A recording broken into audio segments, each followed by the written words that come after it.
사랑하는 여러분, 안녕하세요. 2025년 9월 19일 아침입니다. 오늘 아침도 하나님의 은혜 가운데 눈을 뜨셨군요. 창밖으로 보이는 햇살이 참 따뜻하죠? 저는 지금 여러분과 함께 하나님 말씀을 나누게 되어 참으로 기쁩니다. 혹시 오늘 아침 눈을 뜨시면서 이런 생각을 하셨나요? 오늘도 또 하루가 시작되는구나. 어떤 분들은 설렘으로, 어떤 분들은 걱정으로 하루를 맞이했을 겁니다. 그런데 말입니다, 여러분. 저는 오늘 여러분께 참으로 놀라운 소식을 전하고 싶습니다. 얼마 전 제가 한 할머니를 만났습니다.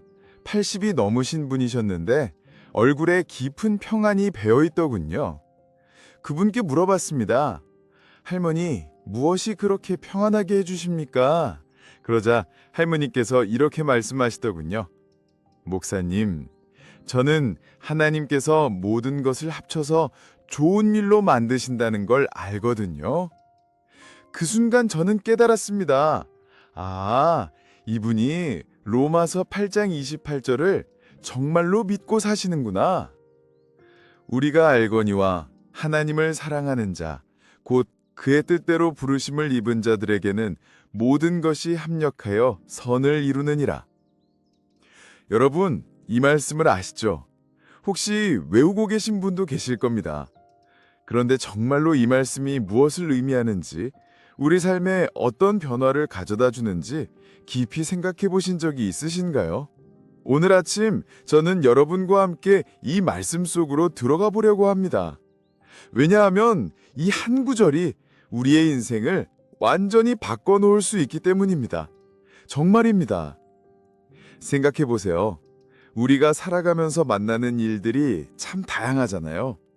기쁜 일도 있고 슬픈 일도 있고 때로는 정말 이해할 수 없는 일들도 일어납니다. 건강을 잃기도 하고 사랑하는 사람을 떠나보내기도 하고 예상치 못한 어려움에 부딪히기도 합니다. 그런 순간에 우리는 묻습니다. 하나님, 왜 이런 일이 제게 일어나는 건가요? 저는 하나님을 믿고 교회도 다니는데 왜요? 이런 질문 한 번도 해보지 않으신 분이 계실까요? 저도 그런 질문을 많이 했습니다. 그런데 오늘 이 말씀이 우리에게 전해주는 놀라운 진리가 있습니다. 바로 하나님께서는 우리 인생에 일어나는 모든 일들을, 정말로 모든 일들을 사용하셔서 결국에는 선한 일로 만드신다는 것입니다. 목사님, 그게 정말일까요? 하고 의심스러워 하시는 분들도 계실 겁니다. 당연합니다. 왜냐하면 우리 눈으로 보기에는 도저히 선해 보이지 않는 일들이 너무 많기 때문이죠. 그런데 여러분, 제가 지난 수십 년간 목회를 하면서 정말 많은 분들의 이야기를 들어왔습니다. 그리고 놀라운 사실을 발견했습니다. 정말로 하나님을 사랑하는 사람들의 삶에는 이 약속이 그대로 이루어진다는 것이요. 물론 당장에는 보이지 않습니다. 때로는 몇 년이 지나야 보이고 때로는 하늘에 가서야 알게 될 일들도 있을 겁니다. 하지만 분명한 것은 하나님의 약속은 절대 변하지 않는다는 것입니다. 오늘 이 시간 저는 여러분과 함께 이 놀라운 약속 속으로 들어가 보려고 합니다. 그리고 이 말씀이 어떻게 우리의 마음에 참된 평안을 가져다 주는지, 어떻게 우리의 삶을 새롭게 만드는지 함께 나누고 싶습니다. 혹시 지금 마음이 무거우신 분이 계신가요? 혹시 이해할 수 없는 일로 힘들어하고 계신 분이 계신가요? 오늘 이 말씀이 여러분의 마음에 참된 위로가 되기를 바랍니다. 그리고 무엇보다도 하나님의 사랑을 다시 한번 확신하시는 시간이 되기를 소원합니다. 자, 그럼 이제 함께 이 놀라운 여행을 시작해 볼까요? 로마서 8장 28절이 우리에게 전해주는 하나님의 마음을 천천히 깊이 살펴보겠습니다. 로마서를 쓴 사도 바울을 생각해 보세요. 이 사람이 어떤 사람이었는지 아시죠? 원래는 그리스도인들을 잡아다가 감옥에 넣는 일을 했던 사람입니다. 그런데 다메섹 길에서 예수님을 만난 후 완전히 변했죠. 바울이 로마서 8장 28절을 쓸 때는 어떤 상황이었을까요? 그는 이미 수많은 고난을 겪었습니다. 매맞는 일은 일상이었고 감옥에 갇히는 것도 여러 번 경험했습니다. 돌에 맞아 죽을 뻔한 적도 있고 바다에서 파선을 당한 적도 있습니다. 그런데도 바울은 이렇게 확신에 찬 목소리로 말합니다. 우리가 알거니와. 여러분, 이 알거니와라는 말이 얼마나 강한 표현인지 아세요? 이것은 추측이나 희망사항이 아닙니다. 바울은 자신의 경험을 통해서 이것을 확실히 알게 된 것입니다. 제가 한 번은 이런 이야기를 들었습니다. 한 젊은 목사님이 바울의 고난에 대해 설교를 준비하다가 문득 이런 생각을 했다고 합니다. 바울이 이런 고난을 겪으면서도 어떻게 이렇게 확신을 가질 수 있었을까? 그 목사님은 답을 찾기 위해서 성경을 계속 읽었다고 합니다. 그러다가 깨달은 것이 있었습니다. 바울은 고난을 겪을 때마다 하나님께서 그 고난을 통해서 어떤 선한 일을 이루시는지를 직접 보았다는 것입니다. 바울이 감옥에 갇혔을 때를 생각해 보세요. 인간적으로 생각하면 정말 억울한 일이죠.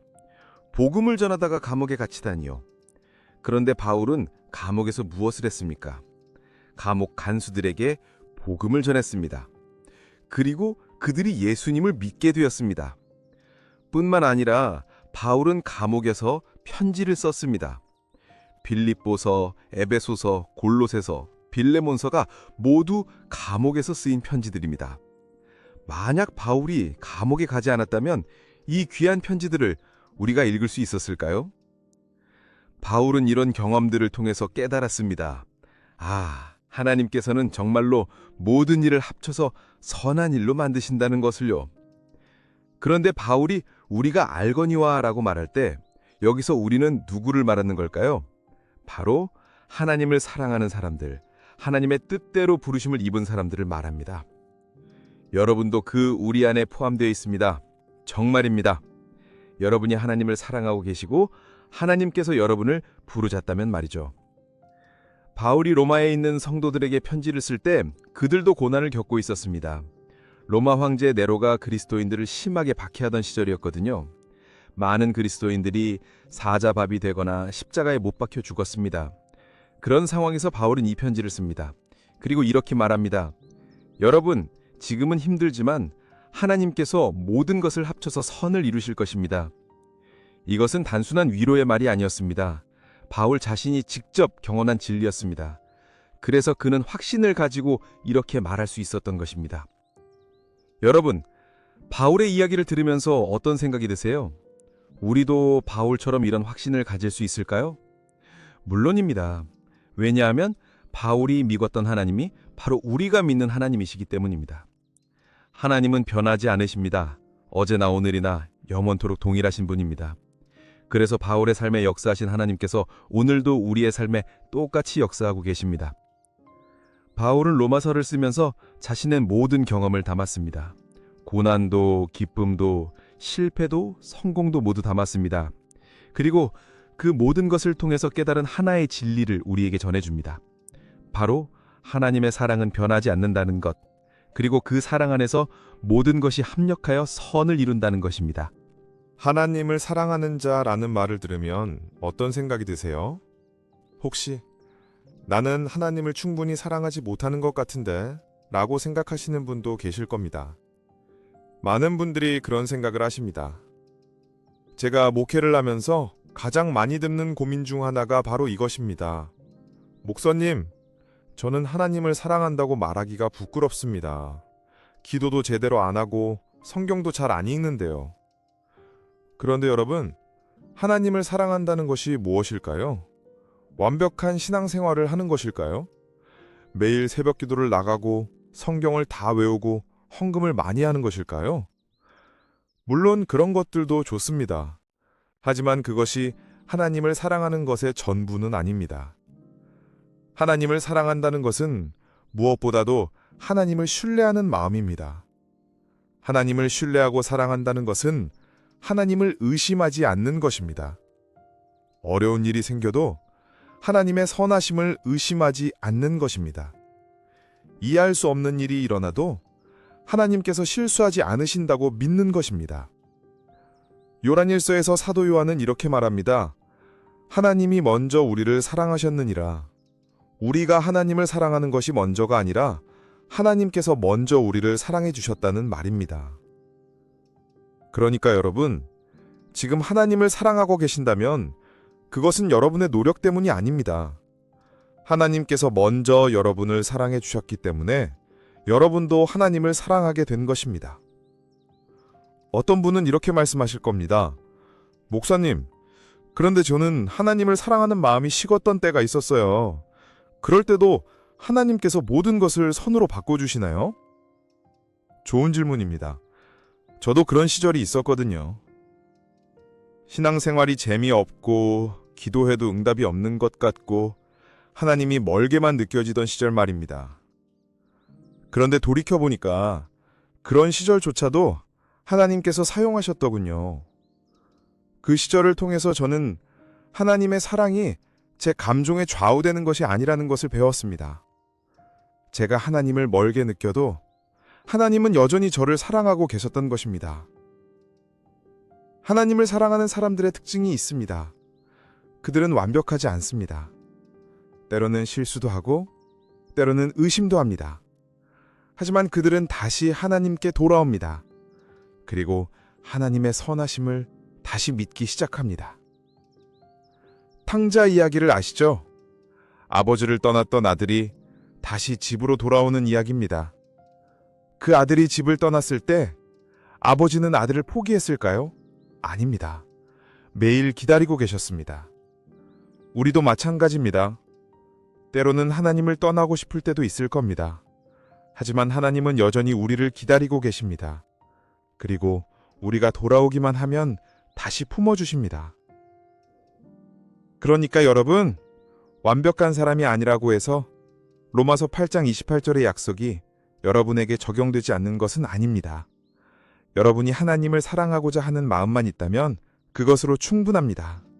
그의 뜻대로 부르심을 입은 자라는 말씀을 깊이 생각해 보세요. 이 말은 우리가 하나님을 선택한 것이 아니라 하나님께서 먼저 우리를 선택하셨다는 의미입니다. 어떤 분들은 이런 생각을 하십니다. 내가 교회에 나가기로 결심했으니까 내가 하나님을 선택한 거지. 하지만 성경은 다르게 말합니다. 하나님께서 먼저 우리를 부르셨다고 합니다. 그런데 하나님께서 우리를 부르실 때는 아무런 계획 없이 부르시는 것이 아닙니다. 그의 뜻대로 부르신다고 했죠. 하나님께는 분명한 계획이 있으십니다. 어떤 분은 이렇게 질문하실 겁니다.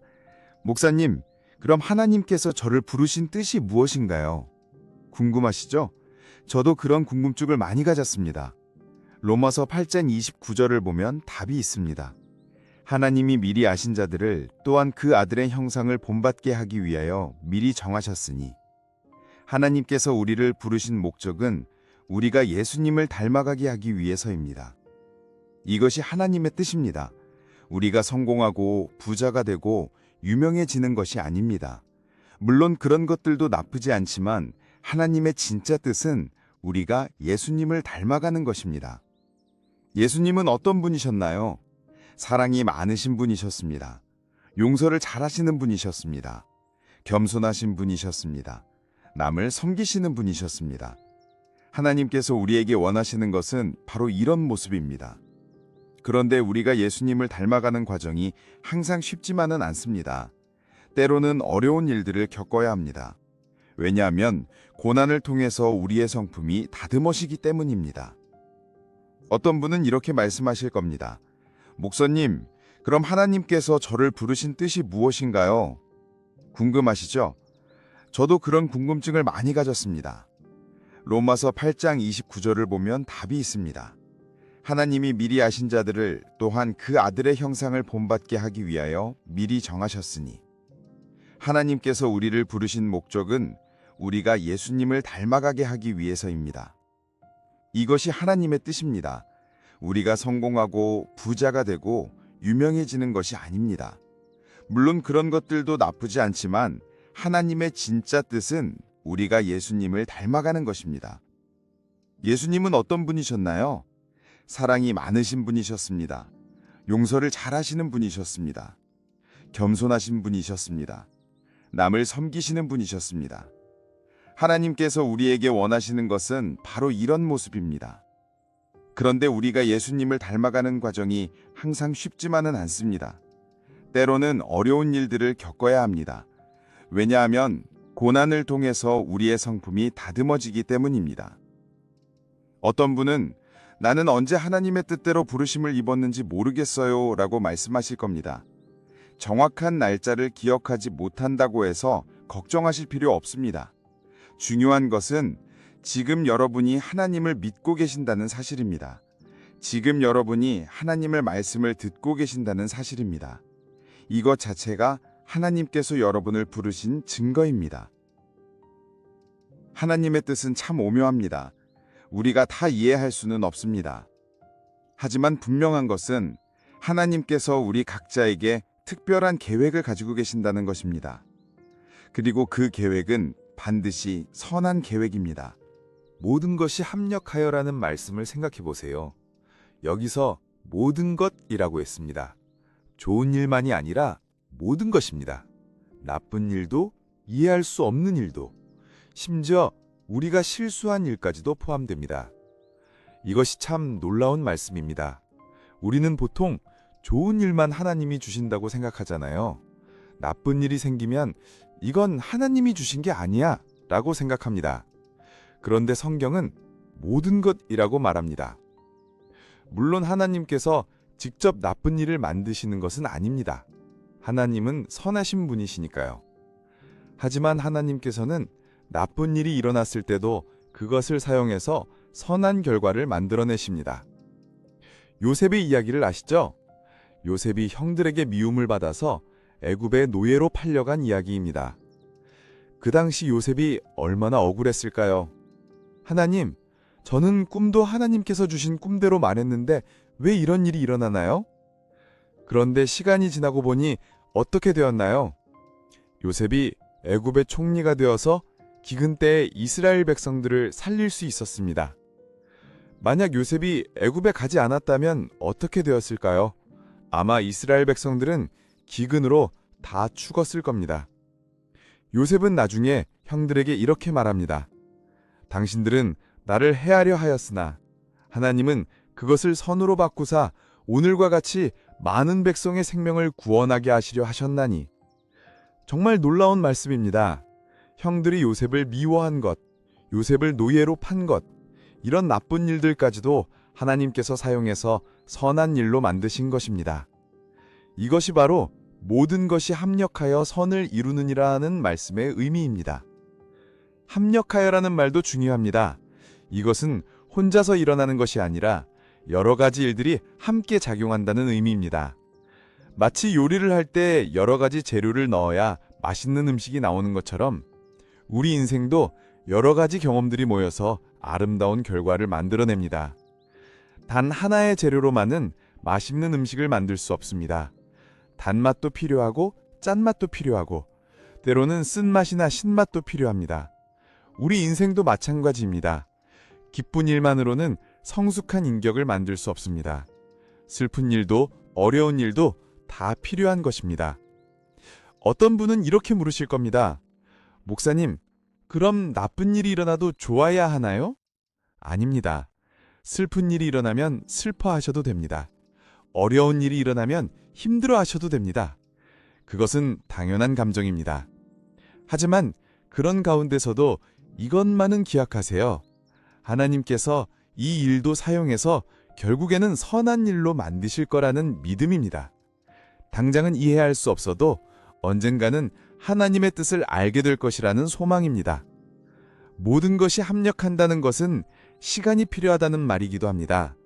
요리도 시간이 걸리잖아요. 재료를 넣고 바로 완성되는 것이 아니라 끓이고 볶으면서 시간이 지나야 맛있는 음식이 나옵니다. 우리 인생도 마찬가지입니다. 지금 당장은 이해할 수 없는 일이라도 시간이 지나고 나면 하나님의 뜻을 알게 될 때가 있습니다. 그러니까 조급해하지 마세요. 하나님께서 천천히 그러나 확실하게 일하고 계십니다. 선을 이루느니라 라는 말씀에서 선이 무엇일까요? 우리가 생각하는 선과 하나님께서 생각하시는 선은 때로 다를 수 있습니다. 우리는 건강하고 부유하고 성공하는 것을 선이라고 생각합니다. 물론 그런 것들도 좋은 것입니다. 하지만 하나님께서 생각하시는 진짜 선은 무엇일까요? 앞에서 말씀드렸듯이 우리가 예수님을 닮아가는 것입니다. 사랑이 많은 사람, 용서를 잘하는 사람, 겸손한 사람, 남을 섬기는 사람이 되는 것입니다. 때로는 고난을 통해서 이런 선한 성품이 만들어집니다. 건강할 때는 몰랐던 하나님의 사랑을 병을 통해서 깨닫기도 합니다. 성공할 때는 몰랐던 겸손을 실패를 통해서 배우기도 합니다. 하나님의 선은 항상 사랑과 관련이 있습니다. 우리를 더 사랑이 많은 사람으로 만드시고, 남을 더 잘 이해하는 사람으로 만드시고, 더 겸손한 사람으로 만드시는 것입니다. 어떤 때는 우리의 기도가 응답되지 않는 것도 하나님의 선하심 때문일 수 있습니다. 우리가 원하는 것이 우리에게 정말 좋은 것이 아닐 수도 있거든요. 저는 젊었을 때 이런 기도를 많이 했습니다. 하나님, 제가 유명한 목사가 되게 해주세요. 큰 교회 담임 목사가 되게 해주세요. 그때는 그것이 하나님의 영광을 위한 것이라고 생각했습니다. 하지만 시간이 지나면서 깨달았습니다. 만약 그때 제 기도가 그대로 응답되었다면 저는 교만해졌을 거예요. 하나님보다 명예를 더 사랑하는 사람이 되었을 겁니다. 하나님께서 제 기도를 들어주지 않으신 것이 오히려 저에게는 큰 축복이었습니다. 하나님의 선은 때로 우리 눈에 보이지 않을 수도 있습니다. 이 세상에서는 그 결과를 가볼 수 없을 수도 있어요. 하지만 분명한 것은 하나님께서 약속하신 것은 반드시 이루어진다는 것입니다. 그리고 하나님께서 이루시는 선은 우리 개인에게만 좋은 것이 아닙니다. 많은 사람들에게 유익을 주는 선입니다. 요셉의 경우를 보세요. 요셉 개인만 좋아진 것이 아니라 온 이스라엘 백성이 구원을 받았잖아요. 우리가 겪는 고난도 마찬가지입니다. 그 고난을 통해서 우리만 변화되는 것이 아니라 우리를 통해서 많은 사람들이 위로받고 도움을 받게 됩니다. 이것이 하나님께서 우리에게 주시는 참된 선입니다. 하나님께서 모든 것을 합력하여 선을 이루신다고 했지만 그것이 당장 눈에 보이지는 않습니다. 시간이 필요합니다. 때로는 몇 년이 걸리고 때로는 몇십 년이 걸리기도 합니다. 우리는 급한 성격을 가지고 있습니다. 뭔가 일이 생기면 당장 결과를 보고 싶어 합니다. 하나님, 왜 이런 일이 일어났는지 지금 당장 알고 싶어요. 하지만 하나님의 시간표는 우리와 다릅니다. 하나님께는 1000년이 하루 같고 하루가 1000년 같다고 했습니다. 하나님은 영원히 사시는 분이기 때문에 시간을 우리와 다르게 보십니다. 우리에게는 긴 시간이 하나님께는 짧은 순간일 수 있습니다. 어떤 분은 이렇게 말씀하실 겁니다. 목사님, 그럼 언제까지 기다려야 하나요? 솔직히 저도 모릅니다. 어떤 일은 이 땅에서 그 결과를 보게 되고 어떤 일은 하늘에 가서야 알게 될 수도 있습니다. 중요한 것은 결과를 보는 것이 아니라 하나님을 신뢰하는 것입니다. 하나님께서 반드시 선을 이루실 것이라고 믿는 것입니다. 비록 지금은 보이지 않아도 말입니다. 기다림의 시간도 의미가 있습니다. 기다리면서 우리는 인내를 배웁니다.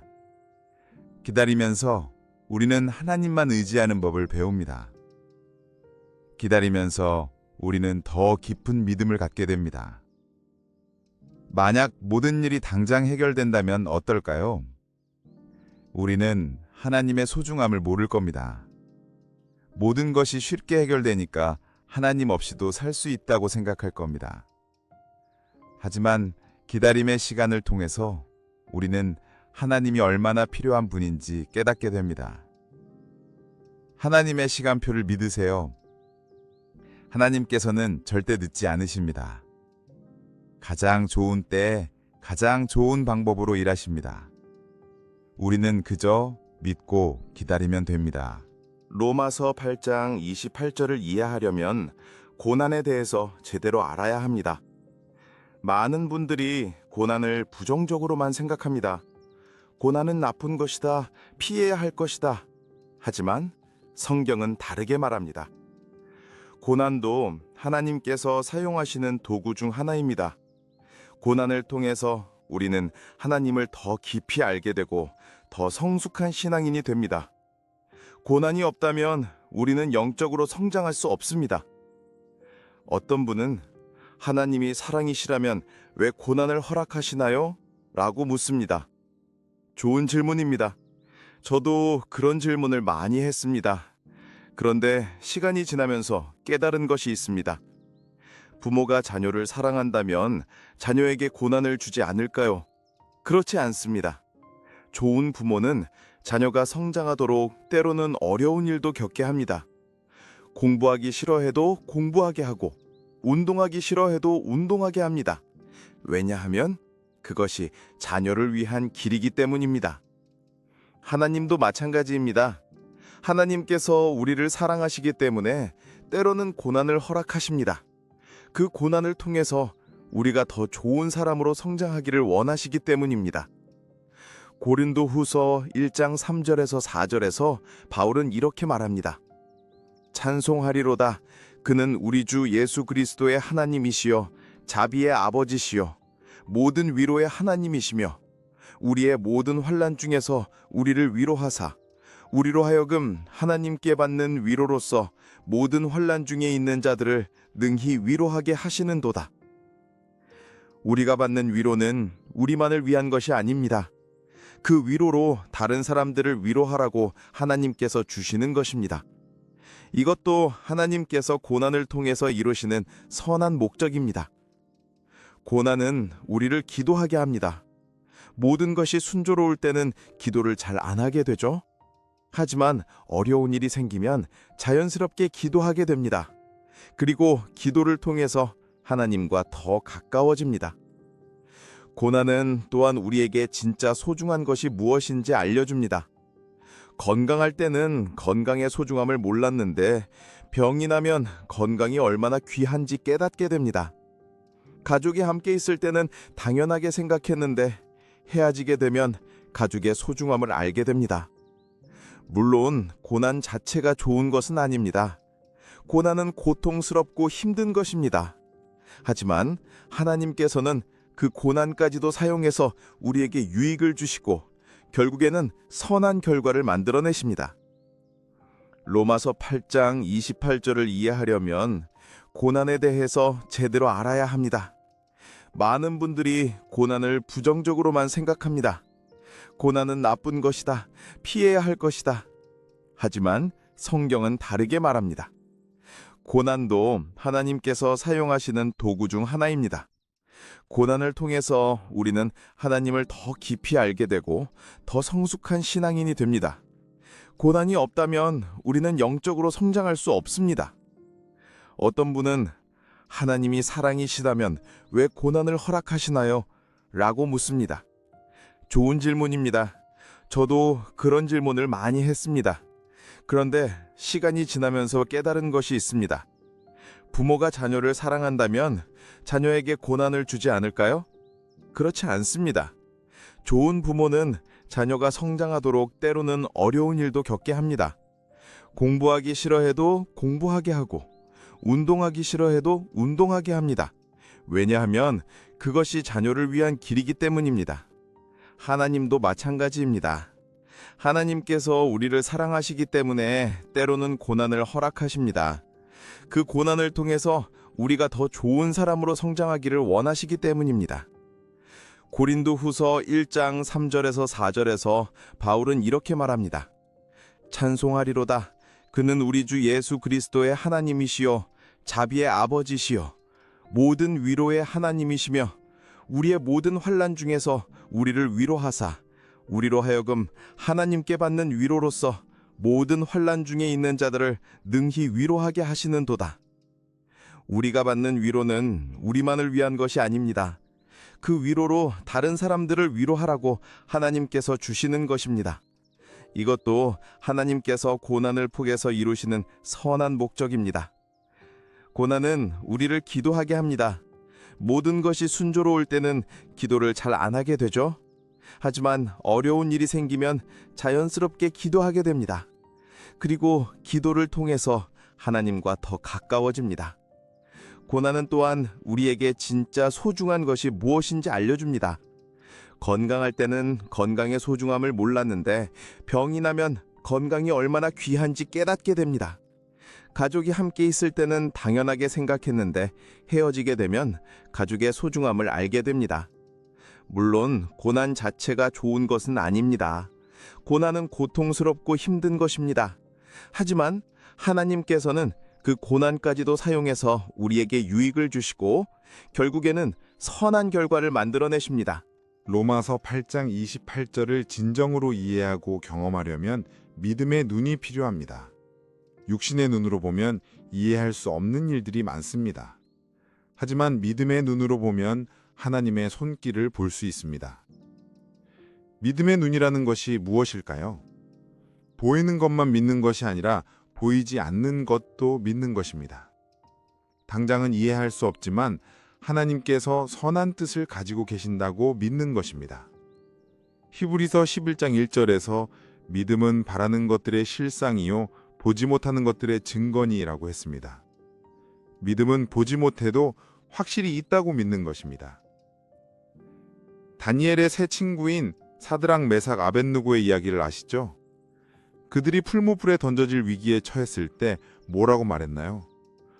우리가 섬기는 하나님이 우리를 극렬히 타는 풀무불 가운데서 능히 건져내실 것이요 그리하지 아니하실지라도 왕이여 우리가 왕의 신들을 섬기지도 아니하고 왕이 세운 금신상에게 절하지도 아니할 줄을 아옵소서. 놀라운 믿음입니다. 하나님께서 우리를 구해 주실 것이다. 하지만 설사 구해 주시지 않아도 우리는 하나님만 섬기겠다. 이것이 믿음의 눈으로 보는 것입니다. 결과는 어땠나요? 하나님께서 그들을 구해 주셨습니다. 뿐만 아니라 느부갓네살 왕까지도 하나님을 인정하게 되었습니다. 그들의 믿음을 통해서 더 큰 일이 일어난 것입니다. 믿음의 눈으로 보려면 연습이 필요합니다. 처음에는 어렵습니다. 보이는 현실이 너무 강하게 느껴지거든요. 하지만 계속 연습하다 보면 점점 하나님의 손길을 볼 수 있게 됩니다. 작은 일부터 시작해 보세요. 교통이 막힐 때 하나님 이것도 어떤 뜻이 있으실 거예요 라고 생각해 보세요. 계획이 틀어질 때 하나님께서 더 좋은 계획을 가지고 계실 거예요 라고 믿어보세요. 처음에는 억지스럽게 느껴질 수도 있습니다. 하지만 계속하다 보면 정말로 하나님의 손길을 경험하게 됩니다. 교통이 막혀서 늦었는데 덕분에 사고를 피하게 되었다든지 계획이 틀어졌는데 오히려 더 좋은 기회가 생겼다든지 하는 일들을 겪게 됩니다. 믿음의 눈은 또한 감사의 눈이기도 합니다. 어떤 상황에서도 감사할 거리를 찾는 눈입니다. 병이 나면 건강할 때 감사하지 못한 것을 회개하게 해주셔서 감사합니다 라고 할 수 있습니다. 어려운 일이 생기면 하나님을 더 의지하게 해주셔서 감사합니다 라고 할 수 있습니다. 어떤 분은 목사님, 그런데 정말 심각한 일이 생겼을 때도 그렇게 생각할 수 있을까요? 라고 묻습니다. 솔직히 쉽지 않습니다. 저도 그렇습니다. 정말 큰 어려움이 닥치면 믿음의 눈으로 보기가 어렵습니다. 하지만 그럴 때일수록 더욱 믿음의 눈이 필요합니다. 그럴 때일수록 하나님의 약속을 더욱 붙들어야 합니다. 모든 것이 합력하여 선을 이루니라는 약속을 더욱 단단히 믿어야 합니다. 믿음의 눈으로 본다는 것은 혼자서 하는 것이 아닙니다. 성령님께서 도와주십니다. 우리 힘으로는 안 되지만 성령님께서 우리의 영적인 눈을 열어주셔서 하나님의 뜻을 볼 수 있게 해주십니다. 그러니까 어려운 일이 생겼을 때 성령님께 도움을 구하세요. 성령님, 이 상황에서 하나님의 뜻을 볼 수 있게 도와주세요. 믿음의 눈으로 볼 수 있게 해주세요. 그러면 성령님께서 우리의 마음을 평안하게 해주시고 하나님의 선하신 뜻을 깨닫게 해주십니다. 사랑하는 여러분, 지금까지 로마서 8장 28절 우리가 알거니와 하나님을 사랑하는 자 곧 그의 뜻대로 부르심을 입은 자들에게는 모든 것이 합력하여 선을 이루느니라는 말씀을 함께 나누었습니다. 이 한 구절이 얼마나 놀라운 약속인지 아셨을 것입니다. 이것은 단순한 위로의 말이 아닙니다. 이것은 하나님께서 우리에게 주신 확실한 약속입니다. 하나님의 약속은 절대 변하지 않습니다. 오늘 이 말씀을 들으시면서 혹시 마음의 위로를 받으셨나요? 혹시 지금 어려운 일을 겪고 계신 분이 계신다면 이 약속을 기억하세요. 하나님께서 그 어려움까지도 사용해서 결국에는 선한 일로 만들어 주실 것입니다. 물론 당장은 보이지 않을 수 있습니다. 당장은 이해할 수 없을 수도 있습니다. 하지만 하나님의 시간표는 항상 완벽합니다. 가장 좋은 때에 가장 좋은 방법으로 하나님께서 일하실 것입니다. 그러니까 조급해하지 마세요. 낙심하지도 마세요. 하나님께서는 여러분을 사랑하십니다.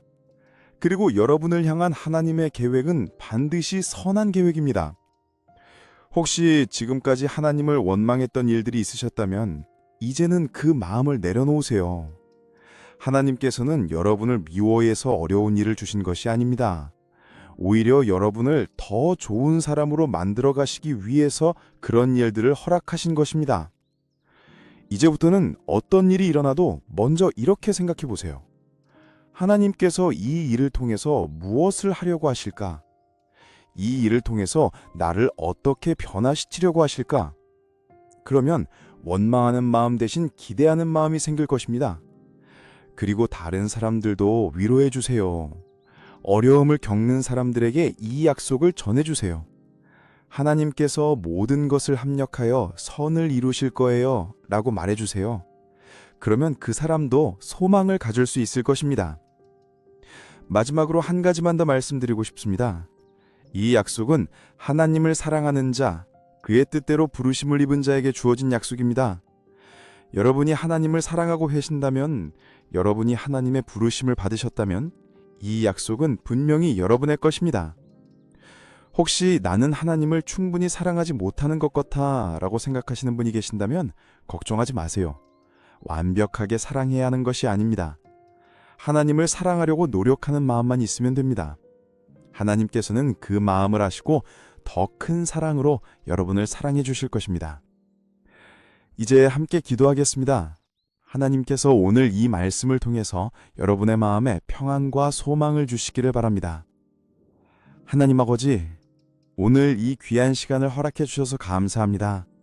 로마서 8장 28절의 놀라운 약속을 다시 한번 마음에 새기게 해주셔서 감사합니다. 하나님 아버지, 지금 이 말씀을 듣고 계신 모든 분들을 축복해 주세요. 혹시 어려운 일로 힘들어하는 분들이 계신다면 오늘 이 약속을 통해서 위로와 소망을 얻게 해주세요. 하나님께서 그 어려움도 선으로 바꿔주실 것을 믿게 해주세요.